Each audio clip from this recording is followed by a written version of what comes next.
This last section of my talk is centered a little bit still about knowing your numbers, but it's more generated about things that you yourself can do in honor of your health in terms of that. The first component of that is going to be physical activity. People often ask me what degree of physical activity can constitute helping your heart. There are goals that you can try to measure that are more objective measurements, and those can be like steps. One could get a pedometer and measure that. Again, this is a little bit for general public, and there are specific guidelines that if you have a certain health condition, you may need to consult your physician for more particulars in your case. But in general public, we want to try to get maybe 7,000 to 10,000 steps per day. If you're older than 65, certainly that number is a lower goal, typically somewhere in the 2,000 to 5,000 steps per day. But that's kind of a general public for that area. The other adage is the American College of Cardiology really tries to emphasize that we'd like to get cardiovascular exercise at a goal maybe of 150 minutes per week. One can divide that out typically in about a 30-minute time frame. General guidelines may be between 20 and 45 minutes at a time. And certainly if you're doing that 5 times a week at 30 minutes, that would get you to the 150 minutes per week. When you are exercising, if you're not on medications that might limit your heart rate response or don't have a intracardiac device like a pacemaker that may adjust heart rate responses to exercise, you can use a goal called the target heart rate. We see that as 220 is the number minus your age, and then if you would multiply that number by 65 to 75%, will give you a range where we would want you to exercise during that phase of the exercise after the warm-up period. The other thing to include is maybe twice a week, try to do some resistance training. That is important as well.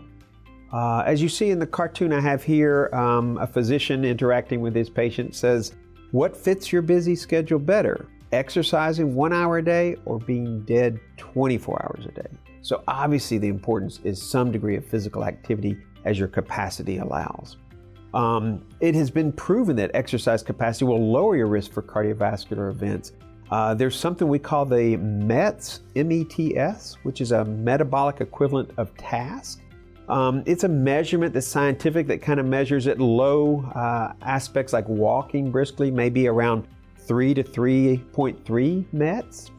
Something that you're pushing a lawnmower may be higher at 6 to 6.5. If you're able to do at least 5 METs, there's decreased in that aspect of cardiovascular risk to you. So there is importance for exercise capacity that it does lower the risk.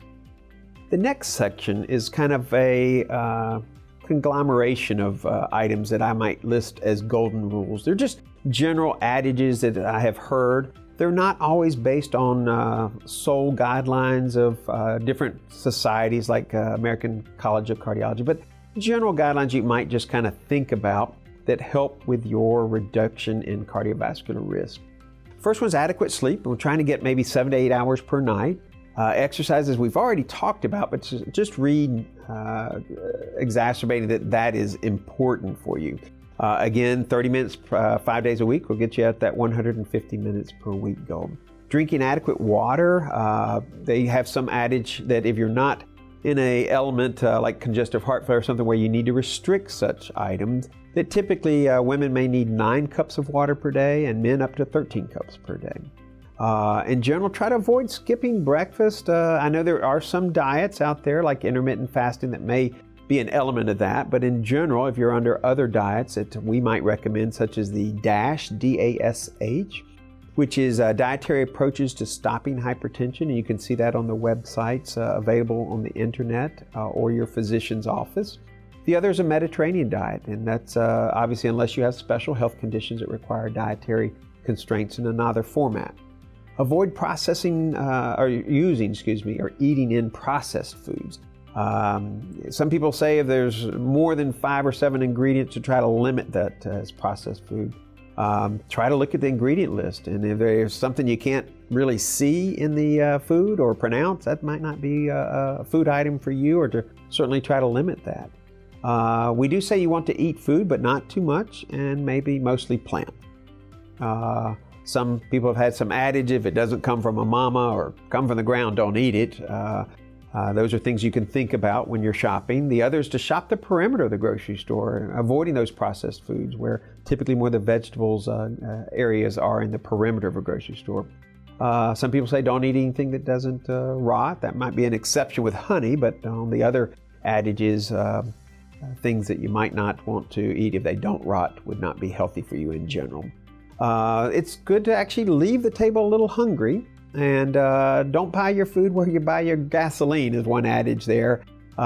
In general, a lot of times nothing artificial is in general good for you. So in summary, if we could kind of come back, and you certainly can peruse the slides at your own adage there, but I'd like you to think about the golden rules that might apply to you.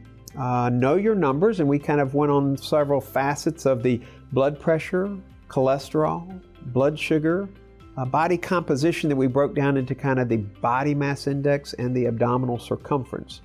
Those are important factors. I hope that you have taken heed to my talk today, and maybe it will ring home for you to get your risk for cardiovascular event as low as possible.